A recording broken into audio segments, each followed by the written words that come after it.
Hey guys, how's it going? Michael Troy here. Today we're looking at New Teen Titans number 37, a crossover with Batman and the Outsiders. I think it's their first meeting and it is so cool. It was like Batman and the Outsiders, I believe, number 5, and this is like, it was like if you put the covers together, it created one image. The Titans one being penciled and inked by George Perez, and then he penciled the whole thing, and then Jim Aparo inked the Batman and the Outsiders one. And it's funny to see them side by side because obviously nobody can touch Perez when it comes to inking himself, but it's still a fun cover nonetheless.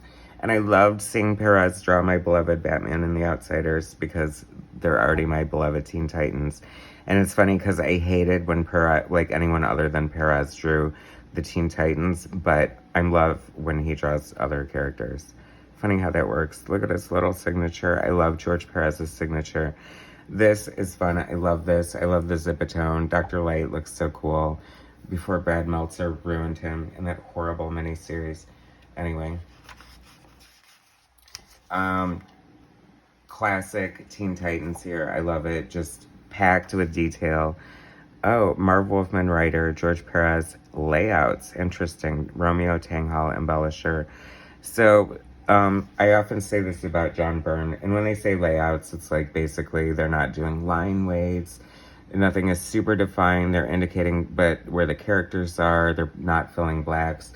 But Perez layouts are a lot tighter than most people's normal pencils. I would say Perez's layouts are probably as tight as John Romita Jr.'s finished pencils. No slam to JR, but just a different level of detail.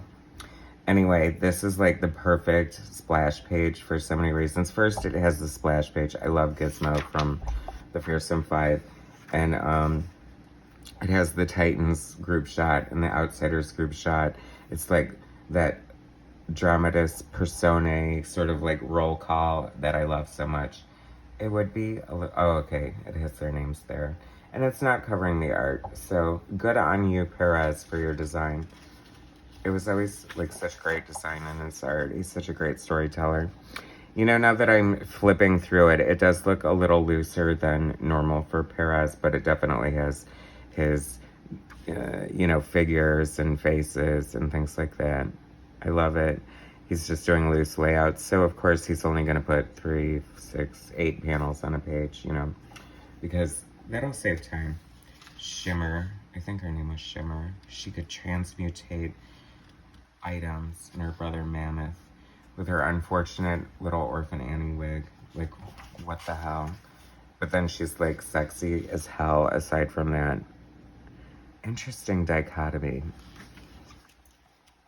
Kids love Saturdays on ABC. I feel so sad for the post Saturday morning cartoons generations. I mean, on one hand, they're not being brainwashed to buy cereal and like toys, but on the other hand, they're missing out on the greatness like Pac-Man, Monchi Cheese, Rubik's Cube, The Littles. Okay, maybe this isn't the best example. Maybe NBC would have been better. I don't know. But anyway, I probably still loved and watched those shows, I'm sure. Who the hell is that, like, flying dog? The Puppies for Their Adventures. Yeah, we remember that. Now, Ricky Martin was in Menudo, but none of these guys look like Ricky Martin. I think that's Ricky Martin, actually. Interesting. Simon, I always loved the design of this character. It's funny, what a way to stand out in prison if your brain is exposed in a see-through casing. And then he's bald except for that douchey ponytail. Interesting. Great Perez down shot of a city. Fun fact about Perez, when he always did these like perspective shots looking down on the buildings, he never drew the streets. Ever. I don't know why. I always loved this, of course, because it was like, drag queen or something, but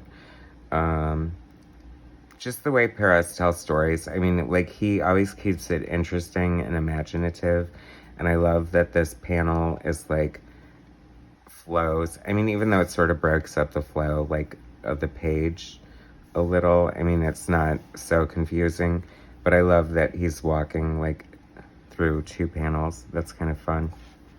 This is cool. I love this kind of symmetry that Perez would bring, like how these are mirroring each other's for the storytelling.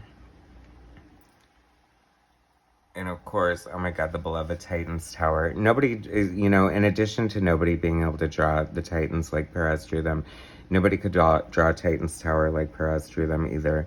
And that's like such a classic shot of them at the tea table. Oh my god, hilarious. They need to call it the tea table. Spill the tea, girl. Okay, Tara, you're a traitor. Or not. Even though your pager's going off in the middle of the meeting. Ruh-roh. And then I'm gonna, oh, gotta go. I know I'm weird and mysterious. This should not be foreshadowing into the future, guys. I swear to God, I'm not sleeping with the Terminator and gonna screw you over. I promise. But I have to go inexplicably. Inexplicably. Great shot of the Outsiders here. I mean, we knew we were in for a treat. Halo is like one of the best comics costume designs. I love Katana's design too. I mean, I realize it's probably a little hokey for modern standards, and I do like the more modern depictions I've seen of her, but I mean, this is so classic for so many reasons. What a diverse group of characters, like they really are the Outsiders in so many ways. I loved how Perez drew smoke. I love his use of like circular panels. So the rule is in the 90s, if you ever see a panel that's a circle in a comic book, it's a CD that was just traced. That's a compact disc for people who don't know what that is. Great shot of Halo. I love this. I love the way he does foreshortening of the figures. Like, I just love that, you know, he's always moving the camera around, giving us very interesting angles, and just, like, doing so many different things that you really didn't see with a lot of other comic artists, you know. He is the master. Oh, here we go. NBC, things are looking up already. The Smurfs, Mr. T. Clearly, NBC was the winner of Saturday morning. Mr. T, Hulk, Spider-Man and his amazing friends, Alvin and the Chipmunks, who I totally love, Thunder the Barbarian, the be-all, end-all right there. And, you know, of course, the Shirt Tails. I don't think I watched Shirt Tails. Another great group shot. How amazing is that? Starfire looks so cool there. I love it. I love, like, that's, like, the fun thing about comic books is, like, I mean, they have their signature, like, power signatures and sound effects and things that are just like so unique to them that like if you're on the end, you know, like Wolverine's snicked or, you know, Spider-Man's thwip and Starfire's scream, which would probably be super annoying in real life, but you'd forgive it because she's so pretty. Right? I always love this shot of Metamorpho too. He looks so like creepy mummy Egyptian there. It was like such a different, I feel like, take than Jim Aparo. His face felt a little more cartoonish to me, which made sense because, I mean, wasn't that his shtick back in the day? Like, I feel like his comic adventures were definitely more lighthearted and sort of humorous along the same vein as, like, Plastic Man, if you will. Signature Perez, like Perez, long vertical panels, like such a great storytelling device. I always waffle back and forth if he's the Hitchcock or the Spielberg of comics, and perhaps he's both. Perhaps he's also the Orson Welles. I mean, because of Citizen Kane. Oh my god, I love this panel too. This is like the fun thing about like being an artist and loving comic book art and discovering comics. Like when you see something that just like has such an impact on you, I just love that for some reason. And now that I know I was just doing layouts, maybe it was just to save time, but it's so effective and so cool and such a great argument for having the yellow circle around the bat symbol. Interesting how different the bat symbol looks because I always draw the bat symbol like the Batman movie. I could do it right here, right now. Give me a Sharpie. Kirby Dots, Kirby Crackle, like, it's funny. Perez definitely started out, like, you could tell he was very influenced by Kirby. His figures were bulkier and, like, blockier, and that was one of the criticisms of his art, and he definitely leaned them out. It's interesting when an artist listens to, like, criticism like that, and it, like, improves their art by, like, tenfold.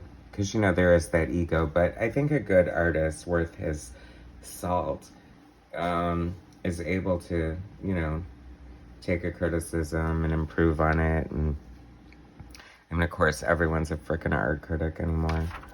But, you know. And the next issue is Who is Donna Troy? I love this too. This is such a great effect, and I love the color holds. Very, very much a special effect from comic books of this era. I mean, that's all we got, kids. Anyway, so much fun. I love Batman and the Outsiders. I love the Teen Titans. It was so great when they got together. Subscribe to my channel if you haven't already. Hit like, share my content, and I'll bring you some more later. Thanks, guys.